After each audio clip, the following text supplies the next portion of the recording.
بسم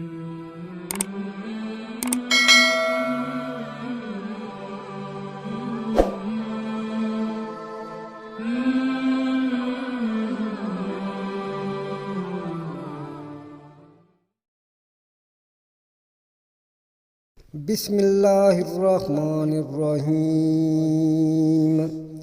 قل اللہم مالک الملک تؤتی الملک من تشاء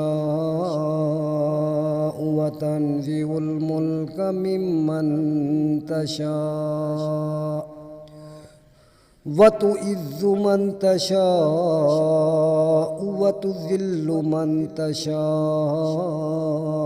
بيدك الخير إنك على كل شيء قدير۔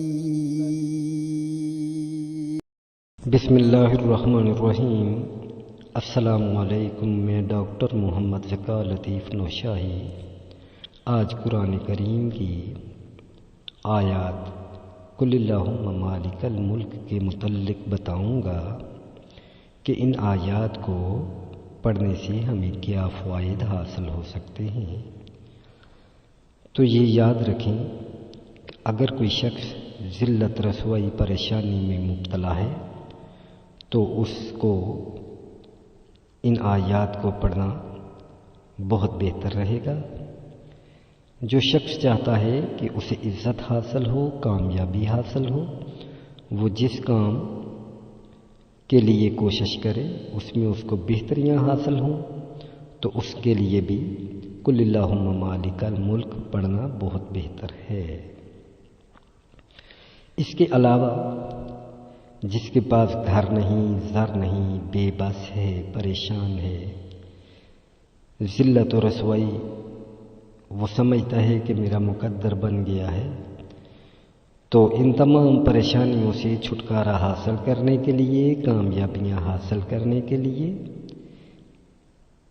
ان آیات کو پڑھنا بے شک نہ صرف خیر و برکت کا ذریعہ بلکہ اس کی تمام آس و امیدوں کے پورا ہونے کا بھی بہترین ذریعہ ثابت ہوں گی۔ ان آیات کا ترجمہ کچھ یوں ہے کہ اے نبی مکرم صلی اللہ علیہ وسلم، آپ یوں عرض فرمائیے کہ اے اللہ، ملک کے مالک، تو جسے چاہے سلطنت دے اور جس سے چاہے چھین لے، اور تو جسے چاہے عزت دے اور تو جسے چاہے ذلت دے، ساری بھلائی تیرے ہی ہاتھ ہے، بے شک تو سب کچھ کر سکتا ہے۔ یہاں پہ ایک چیز جو واضح طور پر میں بتانا چاہتا ہوں وہ یہ ہے کہ تمام دعاؤں کے اول میں کل کا لفظ آتا ہے۔ دعاؤں کے اول میں لفظ کل فرمانے میں کیا راز ہے؟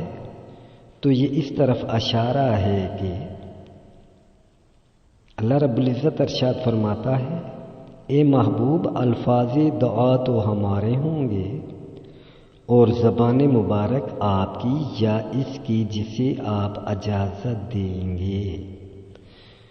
تو اس طرح وظیفوں کی اجازت کی یہ آیت اصل ہے۔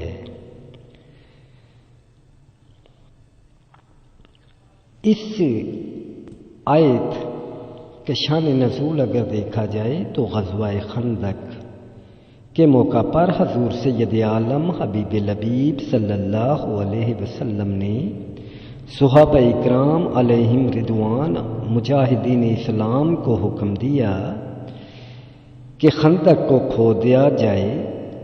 ہر 10 صحابہ علیہم رضوان پر 40 گز زمین تقسیم فرما دی گئی کہ وہ اس جگہ کو کھودیں۔ عمر بن عوف فرماتے ہیں کہ میں اور حضرت سلیمان قاری اور حذیفہ بن یمان اور نعمان علیہم رضوان 6 انصاری ایک جگہ کھدائی کر رہے تھے کہ اچانک زمین میں ایک سخت پتھر نمودار ہوا، وہ ٹوٹ نہیں رہا تھا، اس لیے ہماری کدالیں بیکار ہو گئی تھیں۔ ہم حضور سید عالم صلی اللہ علیہ وسلم کے حضور حاضر ہوئے اور تمام واقعہ عرض کیا۔ حضور نبی مکرم صلی اللہ علیہ وسلم نے کدال خود لی اور حضرت سلیمان کے ساتھ خندق میں اتر گئے۔ اس پتھر پر جب چوٹ پڑی تو اس سے سفید روشنی نمودار ہوئی۔ سب نے تکبیر کہی، اللہ اکبر۔ حضور سید عالم صلی اللہ علیہ وسلم نے ارشاد فرمایا کہ مجھے اس وقت حیرہ کے محل دکھائے گئے ہیں۔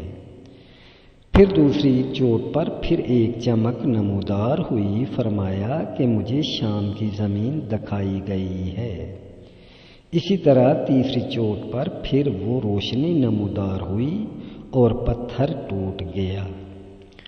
فرمایا مجھے صنعا کے محل ظاہر کیے گئے ہیں اور جبریل امین علیہ السلام نے خبر دی ہے کہ میری امت کی سلطنت ان سب پر ہوگی۔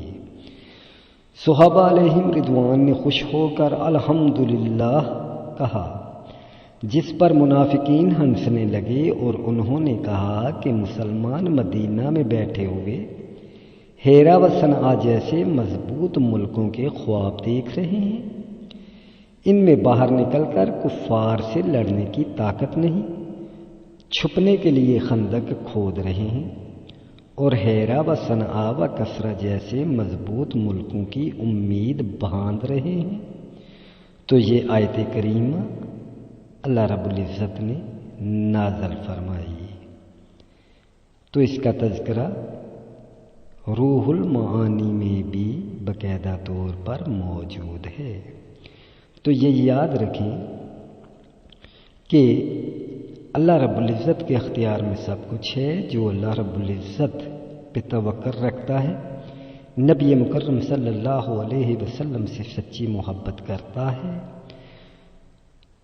اور وہ چاہتا ہے کہ وہ پریشانیوں سے باہر نکل آئے، خوشحالیاں حاصل ہو جائیں، اس کو عزت ملے، اور وہ اشخاص جو ذلت و رسوائی میں مبتلا ہیں وہ اگر سچے دل سے ان آیات کو پڑھنا شروع کر دیں تو انشاءاللہ ان کی تمام پریشانیاں اللہ رب العزت کے فضل سے دور ہو جائیں گی انشاءاللہ۔ اللہ آپ کا ہم سب کا حامی و ناصر ہو۔ السلام علیکم ورحمۃ اللہ وبرکاتہ۔